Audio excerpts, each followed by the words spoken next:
તને અહીંયા છે મારું સાંભળી લે ને પેલા કાલાકટ્ટા. આ તો હું શું બોલતી હતી લગન વખતે કે મેં બેડરૂમમાં એન્ટર થયો, મેં તને એવું કીધું કે હું આવી ગયો, તો તું શું બોલી કેમ તમે? એટલે કેમ તમે એટલે કોઈ બીજા આવવાનું હતું? એ તો થોડી નર્વસ હતી એટલે આમ બોલાઈ ગયું મારાથી. નર્વસ વાળી? લગન પછી આપણે રિસેપ્શન રાખેલું ત્યારે તે તારા બાપાને કેવો ખતરનાક સવાલ પૂછ્યો શું કે પપ્પા આજે પણ સેમ છોકરો છે. કહું છું ને નર્વસ હતી એટલા માટે આવું બધું પૂછાઈ જાય તે વખતે. ઓકે તું સોંગ વગાડ ને ભઈલું. એક મિનિટ ઉભો ઉભો ઉભો. એ મુકુંદ દાદા જીવું છું કીધું ને. હવે વગાડ વગાડ. કાકી કેવા માંગે છે બોલો કાકી. કાકી કમ ટાઇલ્સ જુએ છે? ટાઇલ્સ નથી જોતી, હવે શરમાઉં છું. પણ બોલ ને. એટલે મારે છે ને એવું પૂછવું હતું કે આ છોકરાઓએ વાત ફેલાવી છે કે ખરેખર હું ઐશ્વર્યા રાય જેવી લાગુ છું? છે ને. કાકા શાંતિ રાખો, અકળાશો નહીં. ના પણ તે જોયો ને, સવાલ જોયો ને. હા કાકા એટલે 100% હું નથી લાગતી ઐશ્વર્યા જેવી. ઐશ્વર્યા તું જયસૂર્યા જેવી પણ નથી લાગતી. શું કમી છે મારામાં? કમી નહીં, બધું વધારે જ છે. એટલું બધું બોડી નથી મારું. બોલો, જાતે જ નક્કી કરી લેવાનું શરમાઈને. તું એટલી બધી જાડી છે ને કે મોંમાં પાણી ભરીને આગ ઓલાવવા જતી રહે છે. વે શું વે એટલે શું?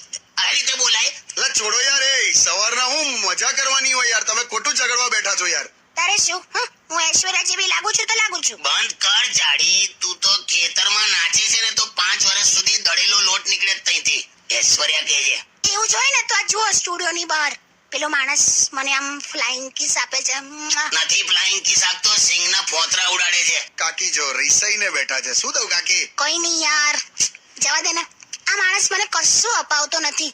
એવું ના બોલીશ.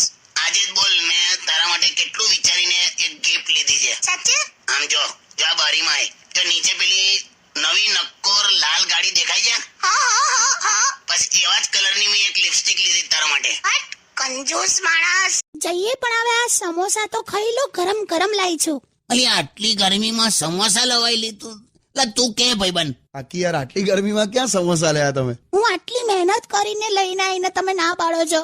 મહેનત એટલે તે સામાન ટ્રકમાં લોડ કર્યો, તને એની મજૂરી આલી, પછી પૈસા લીધા અને પછી સમોસા લીધા, એવું બધું થયું? એવું બધું નથી કર્યું મેં.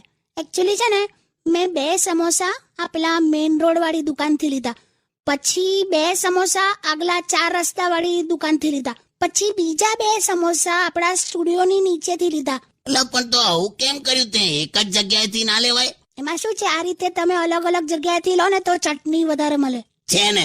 સાચેમાં મારું રિસર્ચ છે. ચાલ હવે ચાલ. Stay tuned with Radio City 91.1. ચાલ. સંતરું નહીં ખબર તને? ના. ઓરેન્જ લા. એ તો નારંગી ને ઓરેન્જ કહેવાય. હવે હાલા નહીં તો સંતરાનું કહેવાય લી ઇંગ્લિશમાં? મોસંબી. એ તો અલગ. હવે એની મને સંતરાને શું કહેવાય લા? તમને નહીં ખબર ને પાછા મારા પર ચીડાવો છો. ખબર છે લા, ઉપર ને પેલું સંતરું ના ખબર હોય તને ઉપર આમ તને સમજાવું. લીંબુ હોય ને લીંબુ, હા બસ એના સસરા. શું યાર કાકા. વેલકમ કાકી. Thank you. કેમ આવું કરે? અરે ખાંસી થઈ ગઈ છે. પણ મસ્ત લાગે છે હા કાકી. આ ગોગલ્સ તમને સૂટ થાય છે.